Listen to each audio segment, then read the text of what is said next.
Hi fantasy managers, welcome to FPL Team Talk. In this video we're doing our final wildcard draft for game week 8. This is it guys, I'm going to go through the side, who to target, having listened to a lot of the team news, changed one or two players. At the end of the video make sure you stick around because we're going to look at changes that we could make, different options, changes of premium players, maybe transfers in the next few weeks as well. So lots of different options and things to consider guys. And remember, if you're new around here, please subscribe to the channel, show your support for us, and just remember you can always change your mind at a later date. Okay, let's have a look at the first wildcard side that we have got for you. In goal, we've got Foster, we've got Ramsdale. Foster's not a player I'm intending on playing all that often. He's got Liverpool at home this weekend.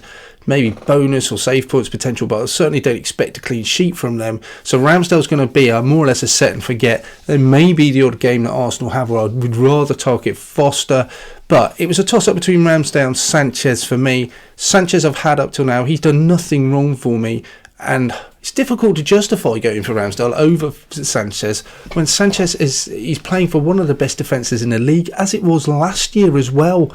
They were third on expected goals conceded, and I'm saying all of that and I'm going against Brighton's defence, so I'm going for Ramsdale. I just feel that Arsenal defence looks pretty solid. 3 out of 4 clean sheets, like I said, more save potential, bonus points as well.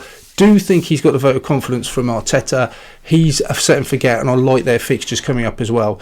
Okay, we're looking across that back line. We made an adjustment. Rudiger, I think it's only a short-term thing that he's out, but given that he's out this week, and James is just on the verge of coming back, I do want Reece James in. Not only is he cheaper, he just offers far more attacking potential and possibly an unrivaled spot on that right-hand side. So him, Christensen, with Silva also doubtful because of the Brazil late kickoff game. Him and Rudiger. Christensen moves into the middle.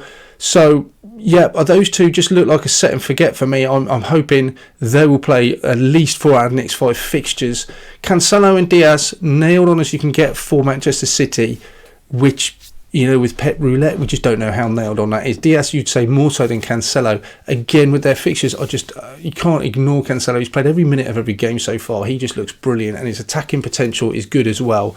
So those two, seizing on hopefully on a few clean sheets for Manchester City, seem like the obvious choice. And I don't mind putting the money in this defence, and I really have put the money in this defence because I've got Trent as well. He has just blanked in 1 of the 7 games so far. He's been absolutely phenomenal.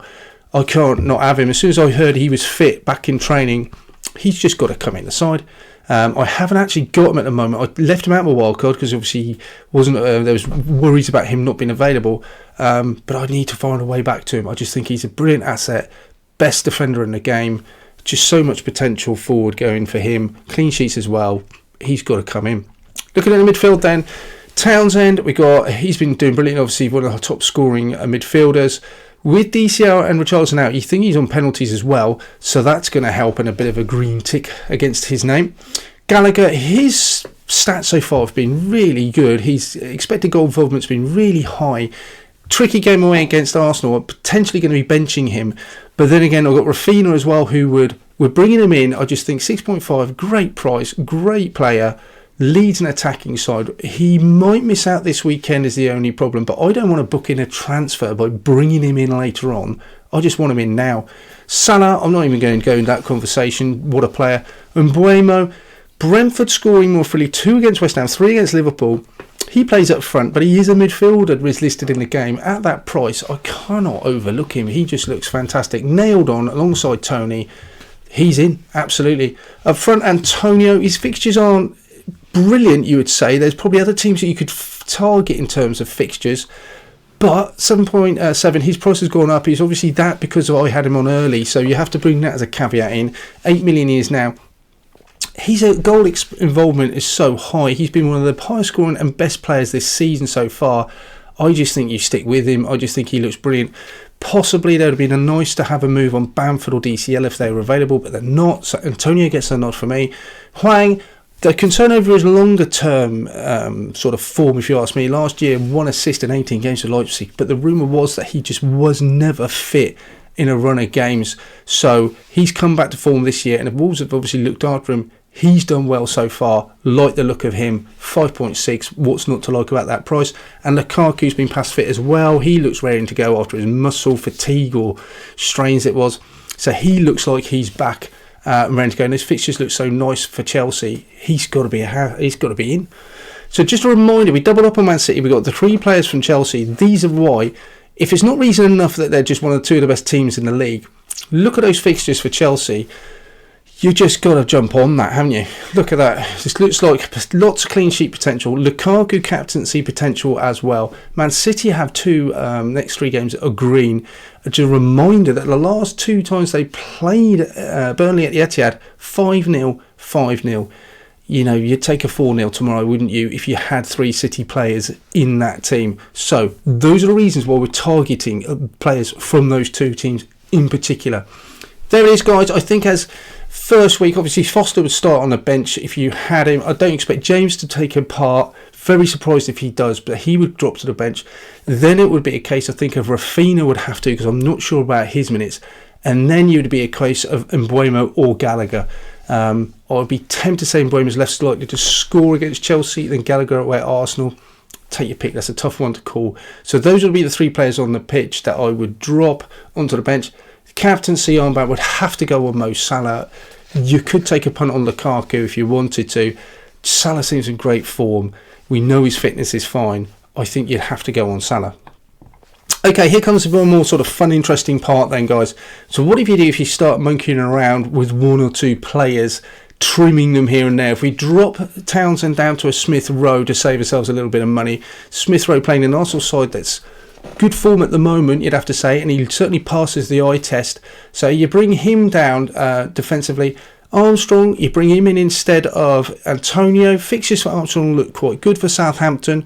Yes, they're struggling for goals. He is on penalties though, but for the price I save, I can then upgrade one of my players in midfield to a Phil Foden. Or if you want to, you can go Grealish for the same price. You can save $1 million and go Bernardo Silva, who has played 6 of the last 7 games. He's gone under the radar a little bit. But with those City fixtures and Burnley at home, you'd be absolutely fine, I think, to do that. There's nothing wrong with that side. I still quite like it. You'd still probably be looking at benching maybe James, Mbeumo, possibly Hwang away at Aston Villa. Tough call that. Rafinha obviously might be struggling as well, so you maybe bench him and play Hwang. But Phil Foden, he's obviously in good form at the moment. You could bring him in, or if you prefer Jack Grealish, it's a tough call which one of those to bring in. Okay, if we have a look in a bit more in depth even further then, what you could do is if we took out a Trent, Salah as well, they got a difficult fixture against Man United coming up in a couple of weeks. You might be worried about the Ranieri effect with Watford as well. Wow, what you can do, you can bring De Bruyne in for that fixtures, the 2 green fixtures they've got, drop down to Livramento, and suddenly you've got Vardy up front, Townsend comes back in, you still keep Rafinha and James, and your 2 City centres, but suddenly De Bruyne comes in, and you've got 2 really strong strikers with Vardy up front as well. So that's a possibility. I just don't think I'd want to go without Salah. I don't know. It's a risk. I love the idea of De Bruyne being in there, possibly someone like Vardy up front as well. But there you go. There's a couple of options there for you guys. They do look quite exciting, I have to say. But it gives you choices.